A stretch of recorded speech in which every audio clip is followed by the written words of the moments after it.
Magandang araw po sa inyong lahat. Ang ating pong gagawin ngayon ng reaction video ay mula po kay Marvelous Facts. Ang title po dito, nagsimula na, US, Japan at India naghahanda na sa isang digmaan laban sa China. Kung hindi ka pa po nakasubscribe sa akin channel, please subscribe para ma-update ka kapag po naglalabas tayo ng itong reaction video. Subscribe din po kayo kay Marvelous Facts. Nasa description po ang link na kanyang video para po makapag-subscribe po kayo sa kanyang channel. Like this video kung magugustuhan mo ang ating reaction video. Comment down below kung anong magiging saloobin mo sa ating gagawa ng reaction video. Let's do this! Ang mabilis na pagpapalakas ng China ng kanilang puwersang militar at ang pagiging agresibo nito sa pag-angkin ng mga teritoryo ay tila tinutulak nito ang buong mundo sa isang senaryo, ang digmaan. Ngunit gaano na nga ba tayo kalapit sa World War III at paano ito pinaghahandaan ng ibang bansa? Ang malaking tanong ngayon ay, anong paghahanda ang ginagawa ng ating bansa? Ano ang mga mangyayari sa Pilipinas kapag sumiklab na ang ikatlong digmaang pandaigdig? Hindi ka pa ba nakasubscribe sa aking channel? Dapat mag-subscribe ka na kasi road to 100k subscribers na ang ating channel. At kapag na-reach natin ang 100k subscribers, magkakaroon tayo ng cellphone giveaway. Kaya stay active, like our video, syempre share this video and always subscribe. Mag-iingat po kayo lahat. Maraming salamat. Back to the video. Sa video na ito ay tatalakayin natin ang pinagmula ng tensyon sa Indo-Pacific region at titignan din natin kung paano ang mga aksyon ng China at maaaring mag-udyok ng isang pandaigdigang kaguluhan. Ang mga ambisyon ng Beijing ay hindi nalihim. Ang Partido Komunista ng China ay naglalayong baguhin ang pandaigdigang kaayusan kung saan sila ang sentro nito. Ang paghahanda na ito para sa dominasyon ay makikita natin sa maraming paraan at isa na nga dito ang militarisasyon ng South China Sea, pagtaas ng presyon sa Taiwan, pagpapalawak ng mga kakayahan ng hukbong dagat, pang-ekonomiyang pananakot sa pamamagitan ng mga inisyatiba tulad ng Belt and Road o mas kilala sa tawag na Belt and Road Initiative. Isa itong estratehiya na inilungsad ng People's Republic of China na naglalayong magkonekta sa Asia, sa Afrika at Europa sa pamamagitan ng mga network na lupain at dagat na may layuning mapabuti ang integrasyon sa rehiyon, tumaas ang kalakalan at magpausbong ng paglago ng ekonomiya. Dahil dito, ang Estados Unidos at Japan ay magkasanib sa layuning magkaroon ng malaya at bukas na Indo-Pacific region. Nakikita ng parehong bansa ang pagtaas ng China bilang isang malaking hamon. Upang kontrolin ang lumalaking impluwensya ng China, ang Estados Unidos at Japan ay nagpatupad ng serye ng mga hakbang upang paigtingin ang kanilang mga kakayahan sa militar at interoperability. Ito talaga yan, diba? Nakita nyo na yung sinabi ni Marvelous Facts dito, no? Yung US po talaga, particularly, no? Yung US, no? At Japan at marami pa pong bansa, sila po talaga ay gusto ng kapayapaan, peace, no? Dahil po yung ginagawa po kasi talaga ng China, gusto nilang masakop po ang buong Indo-Pacific para po sila po ang mag-number one, sila po ang mas lumakas talaga sa US, no? Ang ginagawa kasi talaga ng ng China, agresibo sila, no? Imbis na kaibiganin nila yung mga bansang yan dyan sa Indo-Pacific o sa lahat sa buong mundo, ay kinakaaway po talaga nila. So kung wala po talaga magsusuwete o talaga pong pipigil sa ginagawang agresyon ng China, ay talaga pong wala po talaga mangyayari. Magkakaroon po talaga ng matinding gera. Ganun po yun. Kaya po kumbaga ang US at ang Japan, India, lahat po ng mga bansang tumututo sa galawan ng China, ay sila po ang nagbabalanse, no? Kasi po pag wala po talagang dedepensa o talagang haharang sa ginagawa ng China, ay talaga pong aabuso po talaga ang China. Lahat po talaga ng bansa na gusto din ng sakupin ay haharasin po talaga nila. Ganun po yun. Ang 2015 guidelines para sa US-Japan Defense Cooperation ay isang mahalagang hakbang pasulong na pinalawak ang sakop ng bilateral na kooperasyon sa mga lugar tulad ng depensa sa mga ballistic missile, pagbabahagi ng intelihensya at plano sa mga kalamidad. Ang mga kasunduang sumunod ay lalo pang pinahigpitan ang alyansa na may partikular na pag-focus sa pagpapalakas ng mga posisyon sa militar ng Japan. Ang South China Sea, isang mahalagang daanan para sa pandaigdigang kalakalan, ay naging pangunahing pinagtatalunan ang pagbuo ng artipisyal na mga isla ng China at ang militarisasyon ng mga pag-aagawang teritoryo ay nagpalala ng tensyon sa mga bansa tulad ng Pilipinas, Vietnam at Malaysia. Isipin nyo, no? Wala talaga silang karapatan magtayo ng mga artificial island na yan, pero ginagawa pa rin nila. Kasi mismong UNCLOS po ay hindi po sang-ayon sa ginagawa ng China at hindi nga rin nire-respeto talaga ng China ang UNCLOS. Isipin nyo yan. Kaya po talaga nagkakaroon talaga ng tension. Siyempre po lahat po yan, lahat po ng bansa dyan sa Indo-Pacific ay may kanya-kanyang teritoryong ipinaglalaban po yan. Isipin nyo yung tinayuan ng China na artificial island na malapit po talaga sa atin ay hindi po teritoryo ng China yon. Ang layo po talaga, no? Kung tutuusin ng China doon sa tinatayo nila mga artificial island na yan. Actually, mas malapit pa nga sa bansa natin yan, di ba? Kasi nga halos kalapit lang ng ng Pag-asa Island. So, masasabi po talaga natin na ang China po talaga ay agresibong mangharas at ginagawa po talaga nila lahat para angkinin lahat ng mga teritoryo dyan sa West Philippine Sea. Kasi nga po naniniwala sila na sa kanila po yan dahil po doon sa imaginary nilang 10-dash line. Yun po yun, no? Kaya syempre lahat po ng mga bansa dyan ay magre-react talaga. Ang Estados Unidos na matatag na tagapagtanggol ng kalayaan sa paglalayag ay humamon sa mga pag-angkin ng China na nagresulta ng isang serye ng mga naval standoff. Ang sitwasyon sa Indo-Pacific ay para bang bumabalik sa panahon ng Cold War kung saan ang US at ang kaalyado nito ay bumubuo ng balansing pagkontra sa lumalawak na impluensya ng China. Ang Quadrilateral Security Dialogue o Quad na binubuo ng US, Japan, India at Australia ay lumitaw bilang isang mahalagang mekanismo para sa pag-uugnay ng mga estratehikong tugon sa pag-angat ng China. Kasi ito yan, di ba? Yun nga yung dapat merong malayang paglalayag, no? Freedom of navigation. Lahat po sa buong mundo dapat malayang mga paglayag dyan. Isipin nyo yung kailan lang, no, yung latest, no?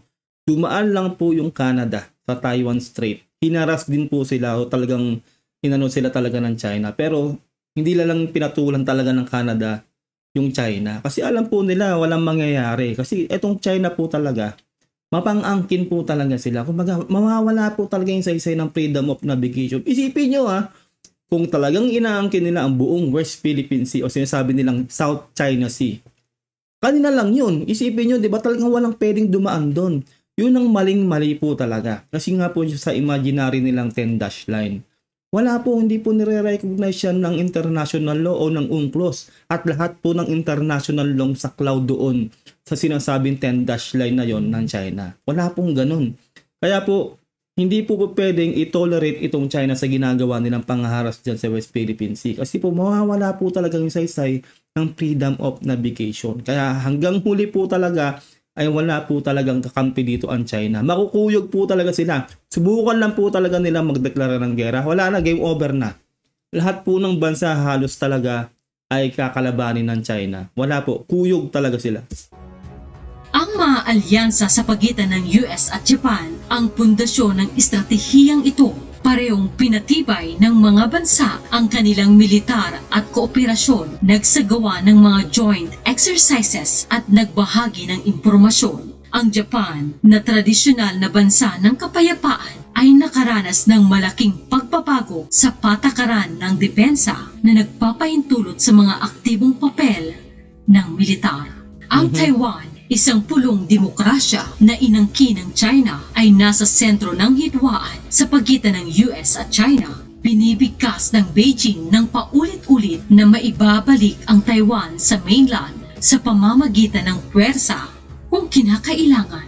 Well, but hanggang ngayon hindi nyo subukan talagang girahin yung Taiwan kasi takot sila. Unang-una nakasuporta po talaga dyan ay ang US. Real talk po yan. At mahihirapan po talaga ang China na kubkubin ang Taiwan. Kasi po yung geographical location lang po ng Taiwan ay sobrang hirap na pong i-infiltrate. No? Kung makaano nyo po yung history ng Taiwan. At marami na pong nakaabang na depensa dyan ang Taiwan sa kanilang bansa. Napakaliit po ng Taiwan nung malaki pa po Luzon natin pero hindi talaga yan basta-basta mai-infiltrate ng China. Real talk po yan. Dapat noon pa po kung talagang gusto nila. Pero hindi. Hanggang ngayon po talaga ay walang nangyayaring pagsakop ng China sa Taiwan. Dahil dito, ang US ay mas lalong nadagdagan ang suporta sa Taiwan, Yes. kabilang ang mga bentahan ng armas at mga pagbisita ng matataas na opisyal. Bilang tugon sa mga banta na dumarami, ang Estados Unidos at ang mga kaalyado nito ay nagsimula ng isang makabuluhang pagpapalakas ng militar. Ang mga pagsasanay sa militar na pinagsasamahan tulad ng taunang ehersisyo, ang Exercise Rim of the Pacific o RIMPAC, na kinasasangkutan ng 29 na bansa na naging mas madalas at komplikado. Ang mga pagsasanay na ito ay naglalayong palakihin ang interoperability, palakihin ang mga alyansa at ipakita ang determinasyon laban sa China. Tama. Ang Estados Unidos ay nagpataas din ng gastusin sa depensa at nag-deploy ng karagdagang mga tropa sa rehiyon ng Indo-Pacific region. Isipin nyo, no? Talagang nakapokus ang buong mundo sa pagkontra sa ginagawa ng China. Kasi po yung China lang po talaga ang gumagawa talaga ng gulo. Diyan sa West Philippine Sea, tahimik naman po eh. Although, syempre, kada ibang bansa yan, may mga sigalot talaga yan, may mga labanan ng agawan ng teritoryo, ganun no. Yung Vietnam talaga active din dyan, di ba? Maraming bansa eh. Pero hindi katulad ng ginagawa ng China. Yung China po kasi lahat po o buong West Philippine Sea ay inaangkin nila. Maling-mali po yun. Una-una po kung titingnan lang po natin yung mapa sa mapa, no? Yung mapa po ng China, dapat doon lang sila sa bungad nila. Yun lang talaga eh. Parang sa atin, di ba, sa Pilipinas, yung atin lang din yung halos katabing-katabi lang natin yung teritoryo natin. Ganoon dapat ang territorial waters na pag-aari ng isang bansa. Hindi tulad ng ginagawa ng China o pinaniniwalaan nila na kanila ang buong West Philippine Sea. Maling-mali po yun. Kaya po talaga ngayon talaga, although sabihin na natin na may kakampi rin talaga yung China, yung North Korea at ang Russia, hindi po talaga basta-basta tutulungan ng mga bansang yan yung China. May mga gerang inaatupag na sarili yung mga bansang yan. Yung Russia, yung Ukraine, yung North Korea, merong laban din yan sa South Korea. Ganun po yun. Kaya po mangyayari po talaga dito, pagka nagkandaletse-letse na po sa huli, ay makukuyog po talaga yung China. Deploy ng karagdagang mga tropa sa rehiyon ng Indo-Pacific region. Ang NATO na tradisyonal na nakatutok sa seguridad ng Europa ay pinalawak ang pagtuon nito upang isama ang Indo-Pacific region na sumailalim sa kaligtasan ng mga hamon sa buong mundo. Ang paghahanda ng mga bansa. Ang Estados Unidos ay nagpapalakas ng presensya ng hukbong sandatahan sa Pasipiko at nagpapalalim ng mga alyansa kung saan nakita natin sa mga nakaraang exercises tulad ng RIMPAC 2024. Ang Amerika ay nagpapakita ng napakalakas na kapangyarihan ng hukbong pandagat nito. Ang USS Carl Vinson, isang super carrier na pinapagana ng nuklear, ay isang halimbawa lang nito. Ang US Army at Marine Corps ay nakipagsanib sa puwersa ng Japan Ground Self-Defense Force para sa isang malaking ehersisyong pagsasana noong July 27, taong kasalukuyan. Ang ehersisyong ito na may codename na Yamasakura o Mountain Cherry Blossom ay kinasasangkutan ng mga libu-libong mga tropa mula sa dalawang bansa. Ang focus ng Yamasakura ay sa mga operasyon ng amphibious assault, isang kakayahan na kritikal para sa pagtatanggol sa mga bansang may mga isla tulad ng Japan. Ang mga tropa ay nag-iinsayo sa mga tabing dagat, nagsagawa ng mga urban warfare drills at pinahusay ang kanilang mga kakayahan sa komunikasyon at koordinasyon. Ang level ng kooperasyon na ito ay isang patotoo na malakas na alyansa sa pagitan ng Estados Unidos at Japan. Oo naman, malakas talaga. Isipin nyo, no? Dating rival po talaga bansang yan. Alam naman natin yung World War II, di ba? Nangyari talaga yan. Yung Japan, binagsakan ng atomic bomb talaga ng US noon. Pero ngayon, tingnan nyo naman yung alyansa. Diba? Matindi. Kumbaga, dalawang bansang proven na po talaga yan na may kapasidad na gumera. Samantalang itong China po talaga ay matagal na pong hindi gumegera yan. No? Kaya talagang makukuyog talaga tong China. Grabe, no? Kaya wag po silang magtatangka talaga na talagang magdeklara ng gera. Kasi po, unang-una pong kawawa po talaga yung mga mamamayan nila. Hirap na po yung mamamayan ng China. Siyempre po, inuuna po ng gobyerno nila na si Xi Jinping din na talagang magpalakas, no, at manakop ng manakop. Hindi niya muna inuuna yung kapakanan ng kanyang mga mamamayan. Kaya kawawa po talaga yung mga ordinaryong mamamayan ng China dito, no. Hindi naman po lahat ng Chinese ay masama, no. Marami pong damay po talaga dito. Casualties of war po tawag doon, no. Kaya kawawa talaga, at syempre kahit kaninong both side, no, pag may nadamay ay damay po talaga. Lahat po talaga ay wala pong kapakinabangan na maganda ang gera talaga. Wala naman po talagang gusto ng gera, pero inevitable po ito eh. Pwede po talagang mangyari.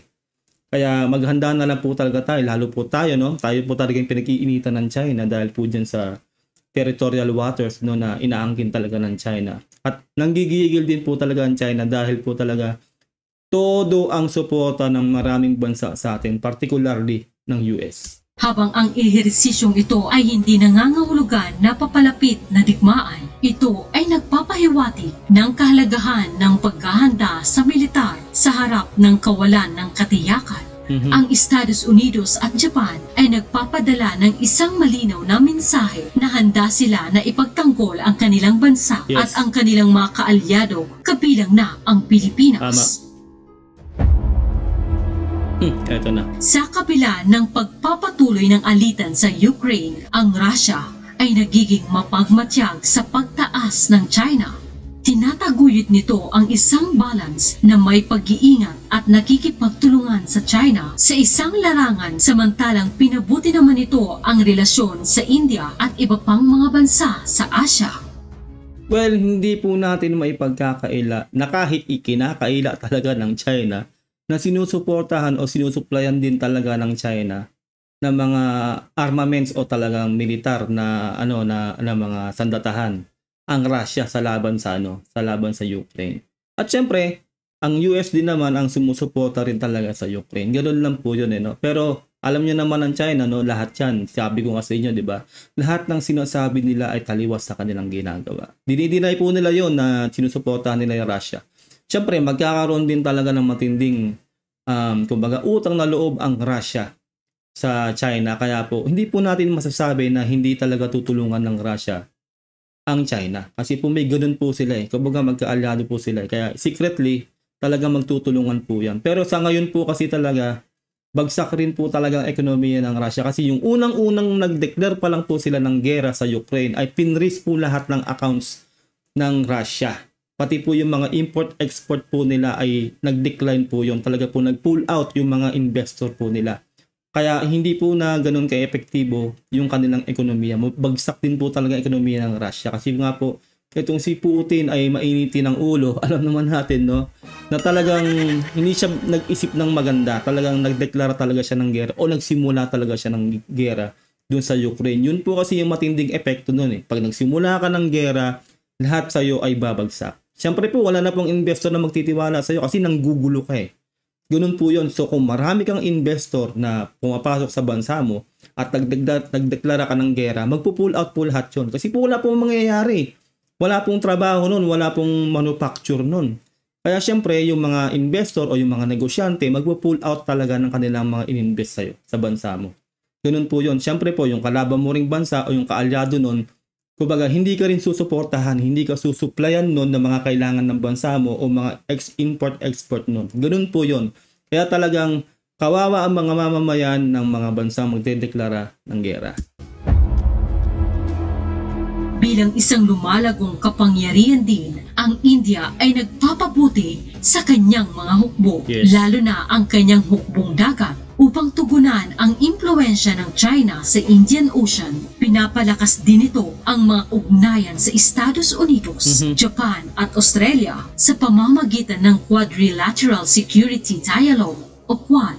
Habang ang paghahanda sa militar ay mahalaga, ang mga pagsisikap sa diplomatiko ay nananatiling kritikal upang maiwasan ang kaguluhan.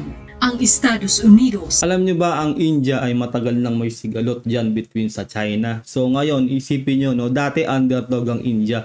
Ngayon po, palakas na po ng palakas ang India. Ayun nga po, no, kung natatandaan nyo, meron po tayong mga bagong BrahMos missile na nanggaling sa India.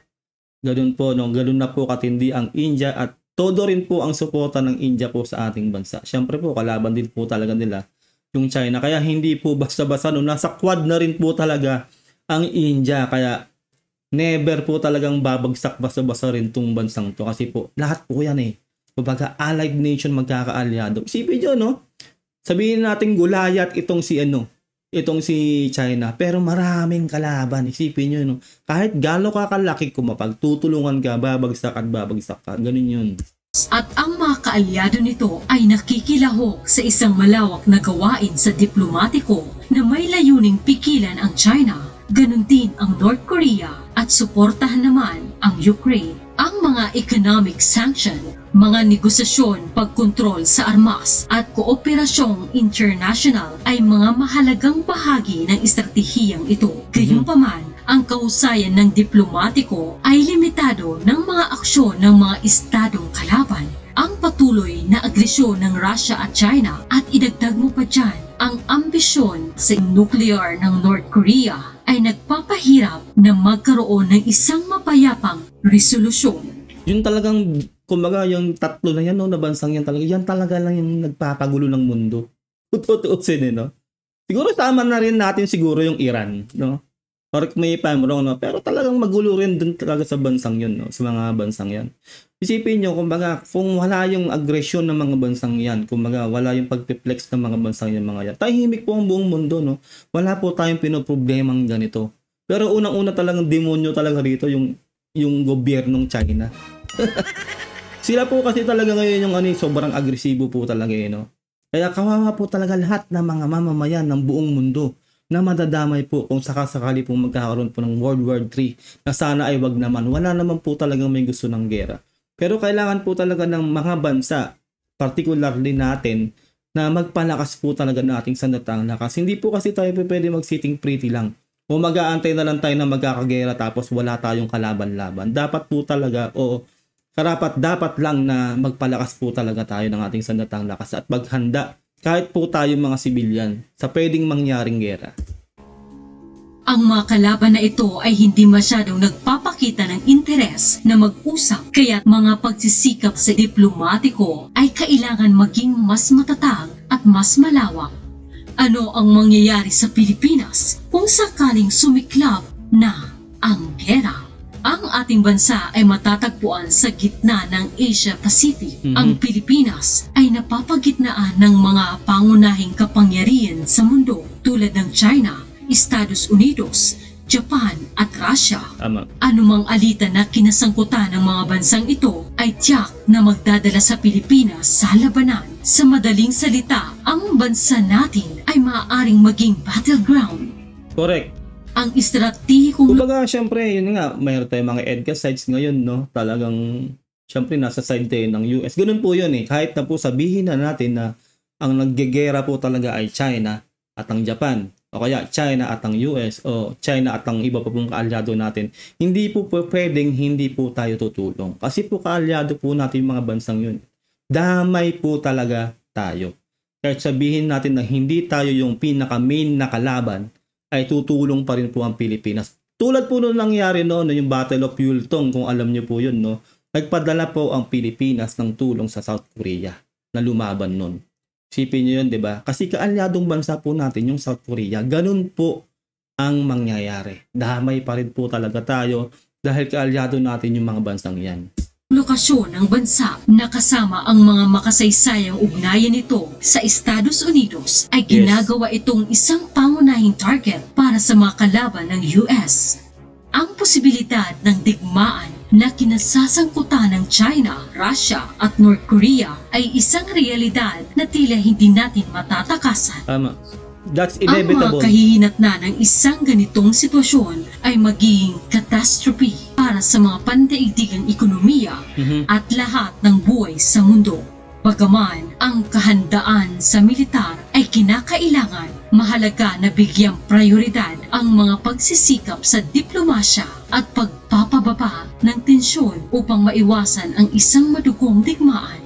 Dapat talaga, no, ito lang yung sa akin, no, dapat talaga yung mga nagiging leader ng bansa talaga, merong right mind, no? Dapat doon siya sa pro siya sa peace, no? Kaso nga lang, tong tatlong bansa na to, puro aning-aning yung mga leader, no? Mga ano sa kapangyarihan, Yan, sa North Korea, sa Russia, sa China, puro ganun sila, puro hayok sa kapangyarihan, no? Isipin nyo na lang, ito na lang yung lagi kong sinasabi sa inyo, no? Yung US, number 1 ng US, napakalakas ng US, di ba? Kumbaga, kung tutuusin, kung gusto nilang manakop ng bansa, kayang-kaya po talaga nila kasi sila po yung pinakamalakas. Pero bakit hindi ginagawa yun ng US? Kasi ang kanilang gobyerno, kahit sino pa man yan, no, nandun sila sa pro-peace. Kumbaga, gumigit na sila pang balanse. Isipin nyo kung ang totopakin talaga yung magiging presidente ng US, game over na. Isipin nyo yun, di ba? Real talk lang po yan. Kung tutuusin, kayang-kaya nilang girahin din ngayon ng China. Diba? Kung gugustuhin lang nila, kung talagang gusto lang nila ng gulo, mangyayari yun, no? Lalo kung US yung magsisimula. Kasi ang US po talaga sobrang lakas at talaga pong proven na po talaga na lahat ng nuclear po talaga nila ay pumuputok at tunay, hindi lang pagpe-flex, no? Ganun po yun, di ba? Ang malaking, malaking proof natin dyan, yung ginawa nila sa Japan, di ba? Piniksakan na nila ng bomba yun. Kaya po talaga itong ibang mga bansa tulad ng North Korea, Russia, yung China, pwedeng sabihin lang din po natin na nang i-intimidate lang sila. Pinapakita lang nila na meron silang mga nuclear pero baka nga hindi yan pumuputok o talagang display lang yan. 'Di ba? Kaya takot din talaga ang China na ayaw salingin talaga ng China ang US kasi alam nila na may proven na ang nuclear talaga ng US ay pumuputok. Alam nila yan kasi nga may history. Diba? Ganun po yun. Kaya nga po pag naglayag tayo dyan sa West Philippines Sea, nakasama natin yung US, ay hindi po talaga nagpapakita yung China. Nangingilag po talaga sila sa US. Ganun po yun. Ang mundo ay nasa isang kritikal na sitwasyon ngayon. Ang mga pagpapasya ng mga pinuno ng mga bansa sa mga darating na taon ay nagpapasya kung saan patungo ang ating kasaysayan. Ano ang opinyon mo? Ang pakikipagdigmaan ba sa China ay malapit nang dumating at hindi talaga natin maiiwasan? O depende sa China yan kung magsisimula sila ng gera. Well, sa tingin ko alam lang siguro ng China na siguro hindi naman ganoon kabaliw itong si Xi Jinping para magdeklara basta-basta ng gera, no. Siguro naman alam niya na wala siyang kakampi, halos, no. Kumbaga 90% sa buong mundo ay kalaban ng China. Isipin nyo kasi, di ba, iilan lang talaga kakampi ng China. Siguro naman mag-iisip siyang mabuti kung talaga bang karapat-dapat ba siyang magdeklara ng gera. Kasi pag nagdeklara siya ng gera, sa Asia pa lang sa Asia, lahat nakalaban na ng China. Paano pa yung Amerika at sa Europe? Di ba? Kuyog, di ba? Siguro hindi siguro. Hindi siguro siya basta-basta magdedeklara ng gera. Siguro kung talagang halimbawang magkaroon na lang talaga ng taning sa buhay itong si Xi Jinping at talagang gusto niyang damay-damay na lahat, doon siguro yan magdedeklara ng gera. Kumbaga, patay kung patay na, mamatay na rin lang ako. Sige, pag-gera na tayo, magkaubusan na. Ganun po yun. Kaso wag naman sana, no? Wala pong panalo talaga sa gera. Actually, tayong mga mamamayan talaga ang lugi talaga rito. China ay malapit nang dumating at hindi talaga natin maiiwasan o ang mga mahinahon na mga desisyon mula sa mga pinuno ng bansa ang mas mangingibabaw. At handa na nga ba ang ating bansa? Comment nyo lang sa ibaba. Ayun lang po, ate po nagawa ng reaction video. Napakagandang video na to ni Marvelous Facts. Nasa description po ang link ng kanyang video para po makapag-subscribe kayo sa kanyang channel. Ano pong maiko-comment nyo rito sa ating napanood, no? Comment down below paano po sa loobin nyo. Subscribe sa aking channel para ma-update ka kapag po naglalabas tayo ng itong reaction video. Like this video para po makita pa po ng maraming tao ang ating video. Share. Ingat po kayo lahat. Happy Sunday. God bless and peace out. Bye.